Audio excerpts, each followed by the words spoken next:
Welcome to Fewer Things Better. This is the place for all of us who are big on goals and short on time. Together, we'll explore smart, simple ideas on how to retrain your brain and unlock your life. I'm your host, Kristin Graham. Let's get started.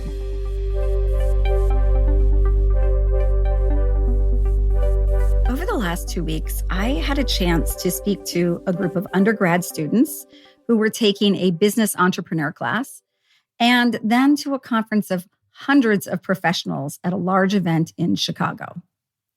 In both cases, the conversation started to center around the key elements for success, regardless of the industry.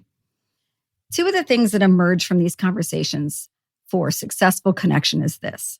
The first, give freely of your time, your expertise, an extra set of hands, meeting somebody for coffee, giving some encouragement, reviewing a resume, and helping make connections to other people. Now, there's a lot of talk about how to build your personal brand.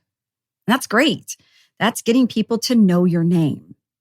But a reputation, that's built by the actions and investments you make in others. That's about being remembered, not just having your name recalled.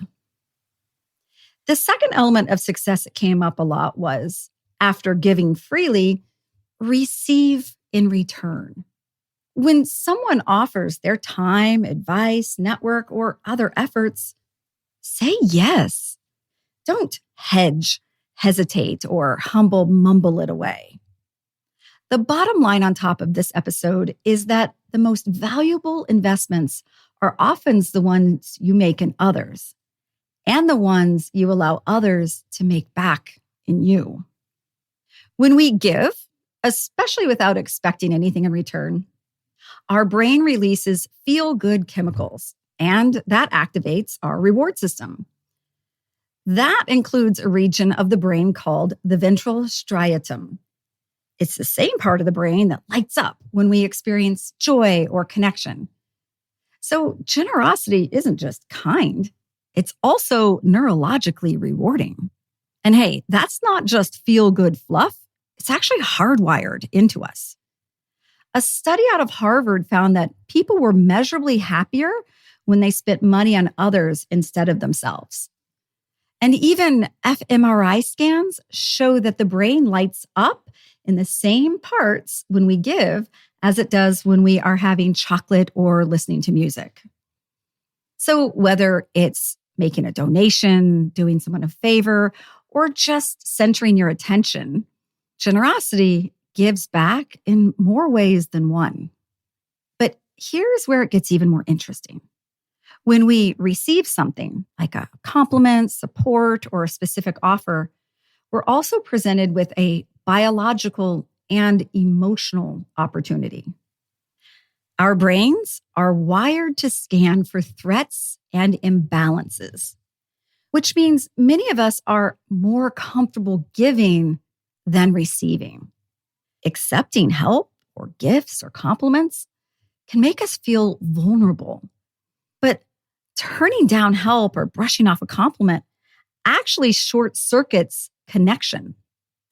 Psychologist and author Brené Brown calls this foreboding joy, the discomfort that comes when good things happen.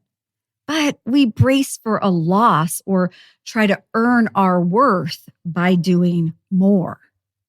Yet, when we allow ourselves to receive without deflecting, we reinforce a neural loop of trust.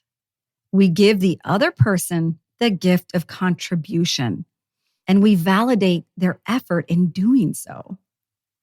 This is how relational circuits are built. And this is the basis of social capital, resilience, and even longevity. Okay, that's all good. But what about those moments when you don't feel like you have anything to offer? Or when someone says, hey, let me know how I can help, and you just freeze? That hesitation has a name too. It's called impostor phenomenon. It's the belief that you're not enough to be worth someone else's time or generosity, even when that support is freely offered. Neuroscience tells us that self-doubt activates the brain's default mode network. And that's the region tied to introspection and rumination. When this loop gets too loud in our own mind, we tend to retreat. And we tell ourselves, you know what, I'll follow up when I'm more clear, I'm more ready, I'm more worthy. But the truth is, clarity often comes after the connection, not before it. And I've seen this play out in small but powerful ways.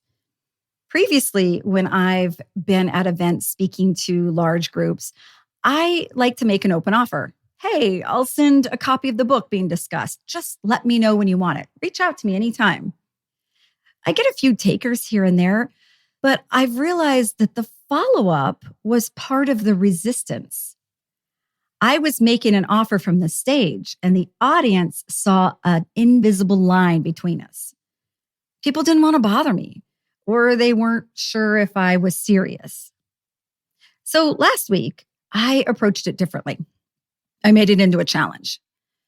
Increase your network at this conference by at least 6 people, I said to everybody, and I'll send you a book from any of the speakers. The action to earn it, that sparked engagement.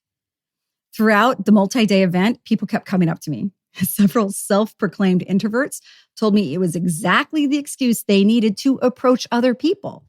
It wasn't about them. It was about meeting the challenge. And they happily did the homework. And now, my Amazon account is getting a serious workout with all the books I'm ordering.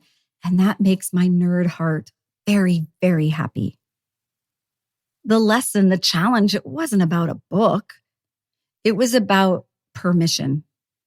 People often need a small structure or challenge to feel justified in accepting something that they were already offered. So, what does a graceful follow-up look like? Here are 2 quick ideas. The first, name the offer back to the person, such as, I appreciated your offer to connect me with someone in your network. If that's still on the table, I'd love to follow up on that now. And the second is, make it easy for them to say yes, such as, if you have 15 minutes sometime this month, I'd really value your insights on how to approach this next step. I can work around your schedule. Or even taking it a step further to say, thank you so much for your offer to connect me to so-and-so. I've gone ahead and written an introduction if that makes it easier to send. The tone matters more than the timeline. And hey, it's never too late to reopen a door that somebody already unlocked for you. So, when was the last time you gave someone your time, your insight, or your support without waiting to see if it would be noticed? When was the last time you said a full and complete thank you without downplaying it with, you didn't have to, or oh, it wasn't that big of a deal? And maybe most importantly, who has said to you, let me know if I can help, that you never got back to? Each time we pause to give or allow ourselves to receive, we're investing in something that goes far beyond transactions. We're creating a ripple of trust, integrity, and goodwill. And those returns compound. Because what we give becomes a story someone else tells. And what we receive becomes a reminder that we're not meant to do this alone.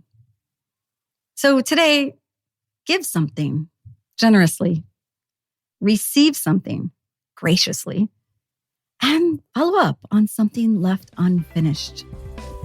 You're not bothering anyone. You're building a bridge. And the compound interest of connection, it will take care of the rest. Thanks for listening. You can find a lot more like this by following me on LinkedIn or going to unlockthebrain.com and joining the mailing list. And if you found value in this podcast, please take a moment to rate or comment. Thanks so much. And now let's go do fewer things better.